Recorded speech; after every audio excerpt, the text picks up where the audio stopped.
IAS institute నిర్వహిస్తున్న all India scholarship exam pass అవ్వండి. 2 years ఫీజులో 50% మాత్రమే పే చేయండి. Welcome to Suman TV. Vikarabad జిల్లా లగచర్లలో జరిగిన ఘర్షణ వెనుక నిజంగా పట్నం నరేందర్ రెడ్డి ఉన్నారా, లేకపోతే నరేందర్ రెడ్డి అరెస్టు వెనుక ముఖ్యమంత్రి రేవంత్ రెడ్డి ఆదేశం ఉందా? ఎంసీపై మనతో చర్చించడానికి ఉన్నారు టీశాట్ సీఈఓ వేణుగోపాల్ రెడ్డి. వేణుగోపాల్ రెడ్డి నమస్కారం. వేణుగోపాల్ రెడ్డి, మనం నిన్న చూసినాం ఫార్మా కంపెనీకి ప్రజాభిప్రాయ సేకరణకి వెళ్తే కలెక్టర్ పైన అక్కడ ప్రజలు దాడులు చేసే ప్రయత్నం.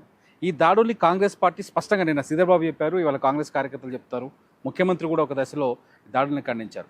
నిజంగా ఈ దాడుల వెనుక బీఆర్ఎస్ పార్టీ కుట్ర ఉందా? నిజంగా నరేందర్ రెడ్డి పాత్ర ఉందా, లేకపోతే దీని వెనుక రాజకీయ గేమ్ అయినా ఉందా? ఏ గేమ్ ఉన్నా ఒకటి, పట్నం నరేందర్ రెడ్డి గారి యొక్క హస్తము, కేటీఆర్ గారి యొక్క హస్తము ఇందులో ఉందనేది స్పష్టంగా అర్థమైంది. ఒక కలెక్టర్ మీద దాడి చేయించారు, అంటే దాడి చేయించి అల్లర్లు సృష్టించాలని ఒక ప్రయత్నం చేశారు. అంటే అవసరమైతే హత్యలు కూడా చేయించాలనే కుట్ర చేసినట్టుగా మనకు స్పష్టంగా కనపడుతున్నది. ఓకే, ఇందులో అతను టీఆర్ఎస్ సంబంధించిన కార్యకర్త, నేమ్ అవసరం లేదు, సురేష్ అని చెప్తున్నారు. అతను వచ్చి కలెక్టర్ గారి దగ్గరికి వచ్చి ఇక్కడ ఇప్పుడు ఎవరు లేరు, మీరే అక్కడికి రావచ్చు కదా అని ఒక అడిగిన విధానం చూసిన ఒక సినిమాటిక్గా ఉంది. ఓకే, సినిమాలో ఒక రౌడీలు ఒక ట్రాప్ చేసి తీసుకుపోయి మర్డర్లు చేస్తారు చూసినావా, ఆ టైపులో స్కెచ్ చేసినట్టుగా కనపడుతున్నది. ఎంత దారుణం! అసలు ఏం జరిగింది అక్కడ? ఇప్పుడు ఒకటి భూసేకరణకు సంబంధించి ఎప్పుడైనా ఒక ప్రభుత్వం ప్రజాస్వామ్యబద్ధంగా పోవాలనుకున్నప్పుడు ప్రజల నుంచి విన్నపాలు తీసుకుంటుంది, భూసేకరణ చేయాలన్నది అది పద్ధతి. ఇప్పుడు వాళ్ళలాగా భూసేకరణ చేయొద్దు అనేది ఈ ప్రభుత్వం యొక్క భావన. కలెక్టర్లు ఉన్న అధికారులు అక్కడికి వెళ్ళి భూసేకరణ, మనం ఇట్లా కంపెనీ పెట్టాలనుకుంటున్నాం, మీకు ఎంత నష్టపరిహారం కావాలి, ఏం కావాలి, మీ యొక్క డిమాండ్ ఏంది, ఏంటి, అక్కడ ఉన్న పరిస్థితులు ఏంది, ఆ భూమి యొక్క విలువ ఏంది, ఇవన్నీ కూడా అక్కడ ఉన్న చెట్టు ఏంది, తోటలు ఏంది, ఇవన్నీ కూడా అంచనా వేసుకొని దీనికి ఎంత విలువ కట్టించాలి, ఇట్లాంటివన్నీ కూడా ఏదైనా ఒక కంపెనీ పెట్టే ముందు ప్రజల యొక్క అభిప్రాయాన్ని సేకరించాలి.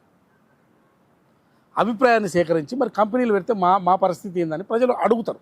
అడిగినప్పుడు ఈ విధంగా మీకు నష్టపరిహారం ఇస్తాము, ఈ విధంగా మీకు లాభం చేకూరుస్తాము, అవసరమైతే మీకు మొత్తం ఇండ్లు పోతే ఇండ్లన్నీ హౌస్ టు హౌస్ ఇస్తాము, భూసేకరణ విషయంలో ఉంటుంది, ఇవన్నీ ఉంటాయి. ఒక ప్రజాస్వామ్య బద్ధంలో ఒక డెమోక్రటిక్గా భూసేకరణ చేయాలని ప్రభుత్వం యొక్క భావన. మీరు అది ఏది చేయనీయకుండా మీ మనుషులను, కార్యకర్తలు, కొంతమంది మీకు సంబంధించిన అనుచరులను తీసుకొచ్చి అక్కడ పెట్టి ట్రాబ్లోకి దించి దాడులు చేసి హత్యలు కూడా చేయాలని భావించి అల్లర్లు సృష్టించి మొత్తం ఒక గందరగోళాన్ని సృష్టించి ప్రభుత్వాన్ని బదనాం చేయాలని ఒక కుట్ర కోణం కనపడ్డది ఇందులో స్పష్టంగా. ఎవరికైనా చూస్తే మీరు చూడండి, పట్నం నరేందర్ రెడ్డి గారు చేసిన వ్యవహారమైన, అతను పంపిన అనుచరుడు ఏ విధంగా కలెక్టర్ గారితో మాట్లాడారు, అది చూస్తే భయమవుతుంది, ఇట్లా కూడా చేస్తారా అని. సో ఇట్లా ట్రాప్ చేసి ఈ విధంగా చేసి దాడులు చేసి మొత్తము అల్లర్లు సృష్టించాలని అనుకున్నారు. అది దీనికి అంతకన్నా ముందు ఏదైనా ఒక విచారణ జరుగుతున్నప్పుడు వీళ్ళు ఎవరెవరితో మాట్లాడారు, ఏంటి, కాల్ డాటా తీస్తారు కదా, ఎవరెవరికి ఈ సమయంలో కాల్స్ పోయినాయి, ఏం పోయింది అనేది విచారణ చేస్తున్నప్పుడు జరుగుతాయి కదా. మొత్తం పట్నం నరేందర్ రెడ్డి గారితో, కేటీఆర్ గారితో కాలు ఆయనకు మాట్లాడడం, ఈయనకు మాట్లాడడం ఉందని వస్తున్నాయి కదా, మనకు వింటున్నాం కదా వార్తలు, ఇదంతా జరుగుతుందని. సో ఇది ఒక కుట్ర చేయడానికి ఇప్పుడు జరుగుతున్న మొత్తం. ఎందుకంటే వాళ్ళు ఎందుకో వాళ్ళంతా గాయ తిరుగుతున్నారు వాళ్ళు. ఢిల్లీకి ఉరుకుతున్నారు, పదే ఢిల్లీకి పోతున్నారు, ఇంకో దాని మీద ఆరోపణ చేసే ప్రయత్నం చేస్తున్నారు, ఇంకో దాన్ని ఆరోపణ చేసే ప్రయత్నం చేస్తున్నారు. వాళ్ళ మీద ఏవేవో చుట్టుకుంటున్నాయి, మొత్తం చుట్టుముడుతున్నాయని, మొత్తం వాళ్ళు చేసిన అవినీతి అంతా బయటకు వస్తుంది, వాళ్ళంతా చుట్టే అవకాశం ఉంది, ఇది ఏదో జరుగుతుంది, విచారణలో మొత్తం బ్లేమ్ అయ్యే అవకాశం ఉందని చెప్పి వాళ్ళు ఏదో ఈ అల్లర్లు సృష్టించాలి అని చెప్పి ఒక గేమ్, ఒక కుట్రగా కనపడుతున్నది. ఇది నాకైతే స్పష్టంగా అట్లే కనపడుతున్నది.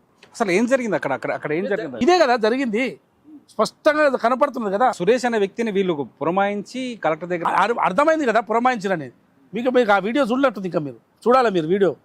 అంటే వీళ్ళు అమాయకులను కూడా అందులోకి దించి అల్లరి సృష్టించంటే, నేను ఇప్పుడు ఈ కుట్ర చేయించేది కింద ఉన్న వాళ్ళ అనుచరులు, వాళ్ళ కార్యకర్తలు చేస్తారని నేను అంటారు. వాళ్ళ కార్యకర్తలు ఈ విధంగా పురమాయించి, వాళ్ళకి ఇదంతా పురమాయించి ఈ పని చేసి పోతే ఏముంది, వాళ్ళ కార్యకర్తలే కదా పోయే, దాడులు జరిగి దెబ్బలు తిని. కానీ కేటీఆర్ కానీ అంటే పోలీసు ఒకవేళ అట్లా ఏమైనా జరిగి అక్కడ గలాట మొత్తము దాడులు జరిగితే పోతే వాళ్ళ కుటుంబాలు పోతాయి, వీళ్ళవి పోవు కదా. కానీ అరెస్టుకు ముందు ఈ నరేందర్ రెడ్డి గారి పట్ల నరేందర్ రెడ్డి కుటుంబాలు, కేటీఆర్ కుటుంబాలు నష్టపోవు కదా. నరేందర్ రెడ్డి చాలా కింద ఉన్న గ్రౌండ్ లో ఉన్న ప్రజలు నష్టపోతారు. కానీ వేణు గారు, నరేందర్ రెడ్డి చాలా స్పష్టంగా మాట్లాడారు. సురేష్ బీఆర్ఎస్ కార్యకర్త కావచ్చు, సురేష్ బీఆర్ఎస్ పార్టీలో యాక్టివ్ ఉన్న మెంబరే, మా యువ నాయకుడే. కాకపోతే ఏదైతే ఫార్మా కంపెనీకి భూసేకరణ చేపడుతున్నారో అందులో సురేష్ది కూడా 7 ఎకరాల భూమి పోతుంది, ప్రశ్నించడం తప్ప అని చెప్పేసి నరేందర్ రెడ్డి చెప్తున్నారు. మీకు అక్కడ ప్రశ్నించినట్టుందా, దాడి చేసినట్టుందా? విజువల్స్ బయటికి రాలే, ఎమోషన్ వచ్చింది బయటికి. ప్రశ్నించినట్టుందా, దాడి చేసినట్టుందా? ఎమోషన్ వచ్చిందని చెప్తున్నారు. ఎప్పుడే కానీ అభిప్రాయ సేకరణ చేపట్టేటప్పుడు దాన్ని ఎస్ఆర్నో మా యొక్క అభిప్రాయం ఇదని తెలియజేస్తారు. దాడులు చేయరు. అట్లా అనుకుంటే ఇక ఈ దేశం నిర్మాణం కాదు, ఈ దేశంలో ఇండస్ట్రియల్ ఉండవు, ప్రాజెక్టులు కట్టలేము, కంపెనీలు పెట్టలేము. అభిప్రాయ సేకరణకు పోతే దాడులు చేసి పొడవాడాలి, చేయాలి. ఏంది అది? ఎట్లా దాడి చేసిర్రు? ఒక కలెక్టర్ మీద వచ్చింది రాజకీయ నాయకుడు కాదు కదా. సో వాళ్ళ మీద అంత దాడి చేస్తే కోపం వచ్చిందంట. ఎట్లా వస్తుంది కోపం? సో ఇట్లా దాడులు చేస్తే ఈ దేశంలో ఏమైనా నిర్మాణం అయ్యేదా? ఏమైనా కంపెనీలు వచ్చేదా? సురేష్ కూడా వన్ ఆఫ్ ది విక్టిమ్ అని చెప్తున్నారు కదా. వాళ్ళు ఎట్లా అసలు కేటీఆర్ గారు నిజంగా ఎందుకు మాట్లాడుతున్నారు? వాళ్ళు ఎంత ఒక రాష్ట్రంలో పరిపాలన సరిగ్గా లేదు, శాంతి భద్రతలు ప్రభుత్వం అది చేయాలని వాళ్ళ ప్రయత్నం. వాళ్ళు ఇవన్నీ అల్లలు. కలెక్టర్ మీద దాడులు జరగడం చూసాము ఇదివరకు. లేలే వాళ్ళ కలెక్టర్ దాడి చేయాలనుకున్నా ఇంకేం చేయాలనుకున్నా తెలియదు. కానీ ఇవాళ అల్లలు సృష్టించేదో చేయాలి, గందరగోళం చేయాలి, ఇంకా జాగవ్వాలి.